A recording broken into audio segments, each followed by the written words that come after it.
வணக்கம். இது Honda SP 125. என்ன வேலைக்குன்னா போருக்கு வந்து டங்குன்னு இடிக்குதுன்னு சொல்லி வந்தாங்க. ஆமாம், செக் பண்ணி பார்த்தோம்னா கட்டக்குன்னு இருக்குது. போருக்கே மொத்தமாக இந்த எக்ஸாஸ்ட் செட்டு மொத்தமாக அடியாயிருக்கு. பிரித்து ஒவ்வொன்றா பிரித்து என்னங்கிற பார்ப்போம். லைட்டாக சவுண்டு கேட்டால் வந்து டைட் பண்ணினா சரியாக போயிடும். அப்படியே ஓட்டிங்கனாக்கு என்ன கண்டிஷனாக பிரித்து காட்டுற மாதிரி.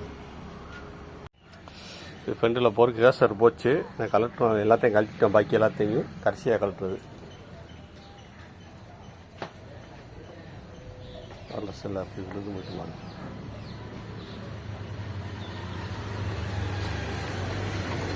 சைக்கிளுக்கு ஓன் பால்ட்ரஸ் சொல்கிறோம்ல, அந்த மாதிரி தான் இருக்குது. அது ஒன்றுமே இல்லை. விடுகு பற்றிலா சுத்தமாக எல்லாம் அடியாயிடுச்சு. ரேசரு சுத்தமாக எல்லாமே அடியாயிடுச்சு. போகுது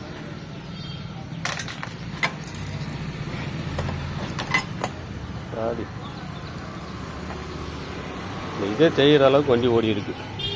லைட்டாக சவுண்டு கேட்டாலே டைட் பண்ணி ஓட்டுங்க. இல்லாட்டி பற்றிலா என்ன செய்யும்னா அந்த ரேசரும் போய் இந்த இதுவும் போயிடும், டீஸ்டம்பும் போயிடும். நல்லா தெரிஞ்சுக்குங்க. இது நான் போச்சுன்னா ரேட்டு கூட வரேன். அதான் சவுண்டு வரையும் கவனிச்சிருக்கேன். இந்த புதுசு நிமித்தம் வாங்க போகிறேன். கழட்டும் போது இந்த நட்டை என்னால் கழட்ட முடியல. இந்த போருக்கு நட்டு பார்த்தீங்களா, இதை கழட்ட முடியல. அப்போ என்ன பண்ணேன், இந்த டிஸ்க் ஆயில், இந்த மஞ்சள் கேன் இருக்கா, அந்த டிஸ்க் ஆயிலை ஊற்றி கொஞ்சம் நேரம் ஊற வச்சு, டிஸ்க் ஆயிலும் பயன்படுத்தலாம், டீசல் பயன்படுத்தலாம். கொஞ்சம் 10 நிமிஷம் ஊற வச்சு கழட்டிங்கன்னா கலண்டுறேன். அவன் கலட்டி எல்லாத்தையும் கலட்டினதுக்கப்புறம் இது இப்படி நட்டை போட்டு ஃப்ரீ பண்ணிக்கிறேன்.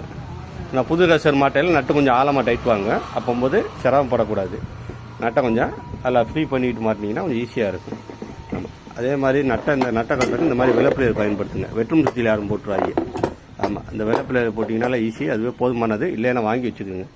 வெட்டும் சுற்றியல்னாக்க அடி டைட்டாக இருந்துச்சுனாக்கா எதிர்த்து அடிக்கும். அதனால் வந்து அது உங்களுக்கு சிரமத்தை கொடுங்க. வெள்ளைப்பிள்ளைன்னா ஒரே முச்சா அப்படி நம்ம இழுக்கும்போது அது லூஸ் ஆகிறதுக்கு அதிக வாய்ப்புகள் இருக்குது. இந்த போருக்கு ரேசர் வாங்கிட்டு வந்துட்டேன். ஒரிஜினல் தான் வாங்கியிருக்கேன். ஒரிஜினல்லாம் 350 ரூபா. இதில் என்ன தகவல்னாக்கு, இன்னொரு தகவல் என்னன்னாக்கு, அதில் கிரிஸ் வரும். இந்த கிரிஸே போதுமானது. இதே வச்சு மாட்டுங்க. இந்த கிரிஸ் தாராளம். இந்த கிரிஸ் தான் சீக்கிரத்தில் இதாகாது, ட்ரை ஆகாது. நல்லா யூஸ்ஃபுல்லான கிரிஸ், கம்பெனி கிரிஸ், நல்லாயிருக்கு. இதான் போருக்கு ரேசர்னு சொல்கிறோம்ல, இதுதான். ஆமாம், இது வந்து கீழே வர்றது, இதில் வர்றது, இது ரெண்டு மேலே அங்கே வர்றது, இது வந்து அதுக்கு மேலே வர்றது, இதுக்கு மேலே அப்படி வைக்கிறது தெரியும் எல்லாத்துக்கு. இப்போ இன்னொரு தகவல் என்னன்னாக்கு, என்கிட்ட வந்து இந்த போருக்கு ரேசர் இருக்கிற புல்லர் கிடையாது. எப்படி இருக்கிற மட்டும் பாருங்கள். ஒரு சின்ன இதான் இந்த மாதிரி யார் செய்யுங்க சொல்லலாம். முடிஞ்சளவு புல்லர் வாங்கிடுங்க. இல்லாதோ இந்த சிம்பிள் அந்த நட்டு தான் வச்சு நான் இருக்குவேன். இந்த நட்டை 2 வச்சு யூஸ் பண்ணி இருக்குவேன். எப்படி செய்கிறேன் என்னங்கிற பாருங்கள். என்கிட்ட கொஞ்சம் பொருளாதாரம் கம்மியாக தான் இருக்குது. வாங்கணும், எல்லாம் வாங்கணும். அது வரைக்கும் இந்த மாதிரி தான் வச்சு பயன்படுத்தணும். இந்த கீரஸை இறுக்கிட்டேன். கீரஸை இருக்கையில் மேலே அந்த பழைய ரேசரை போட்டுணும். புதுசு அடியில் போட்டு மேலே பழசை போட்டு இந்த நட்டை வச்சு இப்படி அடிப்பேன். நல்லா வேகமாக அடிக்கிற அது ஷீட்டிங் ஆகிடும். தயவுசெய்து யாரும் நேரடியாக அதில் போய் ஸ்பானர் எதையா வச்சு அடிச்சிடாங்க, காடி விழுந்துடும். இந்த மாதிரி ஓங்கி அடிச்சிங்கன்னா இந்த ரேசர் கீழே உள்ள ரேசர் இதாகிடும். பழைய ரேசரை மேலே வச்சு தான் அடிக்கணும். அது நிறைய பேருக்கு தெரியும். விழிப்புணர்வு மாதிரி வீடியோ. ஆமாம், அதே மாதிரி இந்த ரேசர் எப்படி மாட்டுவோனாக்க, இந்த ரேசர் அடியில் வச்சு பழைய ரேசரை மேலே வச்சு இந்த நட்டு இருக்குது தெரியுமா, இதை மேலே வச்சு பொறுமையாக அப்படி சுற்றி அடிப்பேன். சீட்டிங் ஆகிடும். புல்லர் இல்லாதவோ அந்த மாதிரி முயற்சி பண்ணுங்கள். முடிஞ்சாலும் புல்லர் வாங்க. நானும் வாங்கத்தான் வேணும். கொஞ்சம் பொருளாதார நெருக்கடி. நான் இப்படி தான் வச்சு இருக்கேன். அடியில் புது ரேசரு, மேலே பழைய ரேசர், அதுக்கு மேலே நட்டு. மேல் பகுதியில் ஈஸியாக இடிக்கலாம். ஆனால் கீழே தான் கொஞ்சம் சிரமம். ஆமாம், அது மட்டும் கொஞ்சம் பார்த்து பண்ணுங்கள். எனக்கு கீழே சட்டனா இறங்காது, இருக்க முடியாது. கொஞ்சம் பார்த்து பொறுமையாக இருக்குங்க. முடிஞ்சாலும் புல்லர் வாங்கக்கூடியவோ வாங்கிடுங்க.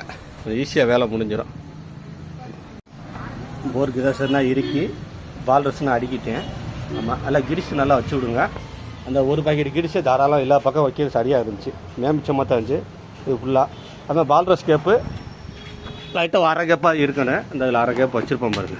இந்த இருக்கா அரை கேப்பாக இருக்கணும்.